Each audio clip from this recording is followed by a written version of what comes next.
Daiane, minha amiga, o que você está fazendo aí? Eu tô regando aqui, plantando, para depois poder colher. Ah, que legal, mas onde você aprendeu isso tudo? Na lição. Estudando a lição. Vamos lá, gente, chegamos então ao vídeo da terça-feira. Estamos caminhando aí para a metade da semana e já estou com a Daiane aqui junto com a minha lição também. E o título de hoje é O Filho do Homem. E gostaria de estar então lendo para nós agora Marcos 14. Peguem a Bíblia de vocês, vamos ler o versículo 62. Então acompanhem comigo aí, Marcos 14, o versículo 62, tá? Jesus respondendo: Eu sou, vereis o Filho do Homem assentado à direita do Todo-Poderoso, vindo com as nuvens dos céus. Aqui, Daiane, também no Apocalipse, tanto em Marcos, em outras partes também do Evangelho, Jesus é chamado de o Filho do Homem, esse título aqui. O que significa esse título, Filho do Homem? O que o Apocalipse fala sobre ele? O título Filho do Homem é uma questão para que a gente se identifique com Cristo, né? Ele veio para nos dar a salvação. Ele veio como homem, porque ele passou por todas as coisas que a gente passa: sofrimento, fome, todas as questões biológicas, fisiológicas. Então, se ele não viesse com a representação de Filho do Homem, viesse como Deus, não seria a mesma coisa. Como que a gente ia crer nessa salvação se ele viesse representado de alguma outra forma? Por exemplo, quando teve a questão do santuário, tem a questão do santuário. Para nos libertar dos pecados, a representação era como cordeiro.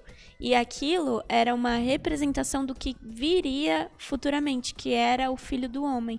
Então, era uma preparação para nosso entendimento de que Cristo iria vir para retirar os nossos pecados.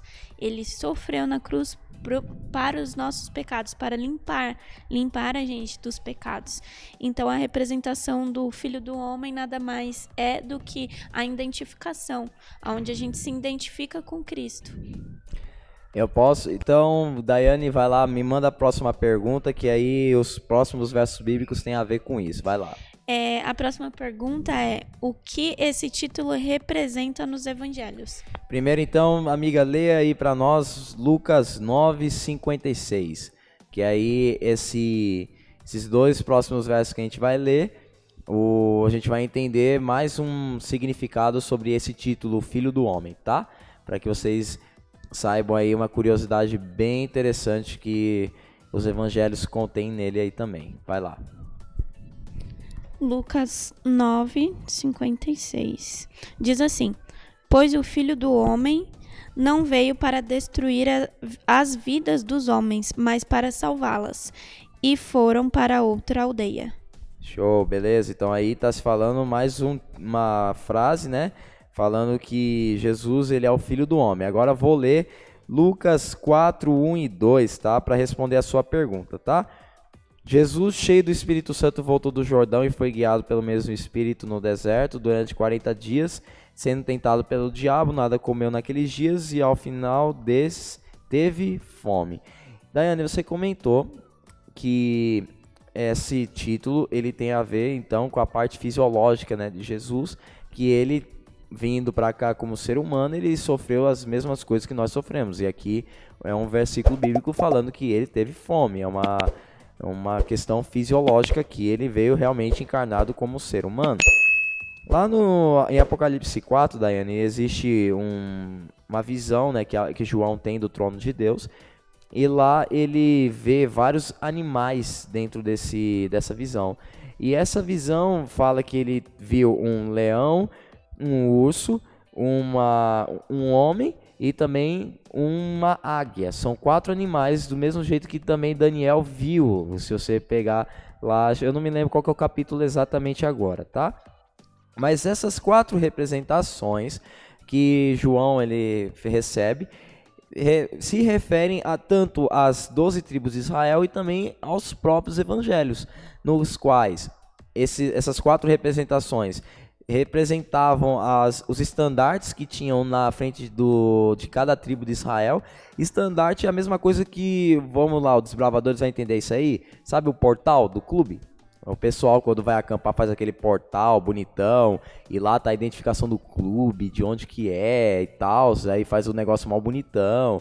Aquilo ali é um estandarte. Então, todas as tribos de Israel tinham um estandarte e algumas tribos tinham exatamente esses animais. No caso, a Bíblia usa uma expressão que se fala assim: Jesus é o leão da tribo de Judá. Então, esse documento, né, para confirmar que existiam isso aí, não está especialmente na Bíblia. Existem alguns documentos extra-judaicos que confirmam, né, falam sobre a história do povo judeu. E lá se fala que tinham essas representações na frente de cada uma das tribos. As tribos de Israel, então, cada uma tinha uma representação. Já nos evangelhos, cada um dos evangelhos pode se representar um animal, porque representa características diferentes de Deus.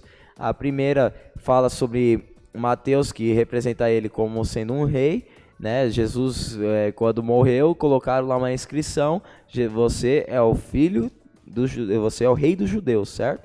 Então ali em Mateus tem esse verso. Em Marcos fala sobre um boi, fala que Jesus ele era um servo. Para você ser o primeiro, você tem que ser o servo de todos. Esse daí é um verso que estava lá em Marcos. Lucas já mostra exatamente a questão do Filho do Homem, mostrando Jesus como tendo necessidades fisiológicas, conforme eu mostrei nesse verso que eu acabei de ler. E por fim, a águia é a representação de João, em que mostra Jesus sendo como Deus, né? O Verbo se fez carne e habitou entre nós. Ele estava no começo com Deus e era Deus. Então, Filho do Homem, conforme você acabou de dizer, representa a parte fisiológica de Jesus, mostrando que ele veio para essa terra como realmente um ser humano encarnado, e ele teve as mesmas necessidades que nós. Então, também eu só queria trazer essa curiosidade para o pessoal lá em casa sobre as profecias que está lá em Apocalipse 4. Então, minha gente, tamo junto e até o vídeo de amanhã.